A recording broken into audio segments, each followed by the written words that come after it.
ఈ ఏడాది రాష్ట్రంలో మామిడి పంట అధికంగా దిగుబడి వచ్చిన విషయం మనందరికీ తెలిసిందే. దీంతో రైతులకు పంట దిగుబడి వచ్చే సమయంలో గిట్టుబాటు ధర లేక తీవ్రంగా ఇబ్బందులు పడ్డారు. ఆ సమయంలో రాష్ట్ర ప్రభుత్వం ముందుకు వచ్చి టన్నుకి 4,000 రూపాయలు చొప్పున రైతుల ఖాతాల్లో నేరుగా జమ చేస్తారని ప్రకటించింది. దీంతో రైతుల్లో కాస్త కూస్త ఆనందం వెల్లివరిచింది.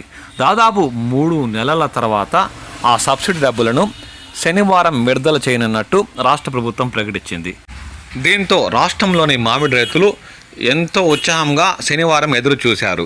కానీ వారి బ్యాంకు ఖాతాల్లో సబ్సిడీ డబ్బులు జమ కాకపోవడంతో కాస్త నిరాశ చెంది మా యూట్యూబ్ ఛానల్ కూడా సంప్రదించారు.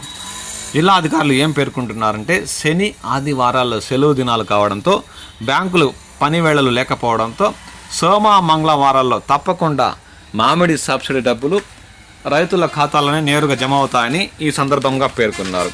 ఈ సందర్భంగా అధికారులు మాట్లాడుతూ తోతాపురి మామిడి ప్రోత్సాహక నగదును 149,51,00,000ను రైతుల బ్యాంకు ఖాతాలకే సోమ మంగళవారాల్లో జమ కానున్నాయని జిల్లా ఉద్యాన శాఖ డీడీ మధుసూదన్ రెడ్డి తెలిపారు. జిల్లాలో 35,045 మంది రైతులకు 3,74,000 టన్నుల కాయలను గొజ్జు పరిశ్రమలు ర్యాంపులు బండిలు తరలించగా ప్రోత్సాహక నగదు కింద ప్రభుత్వం కిలోకి 4 రూపాయల చొప్పున ఇస్తానని ప్రకటించింది.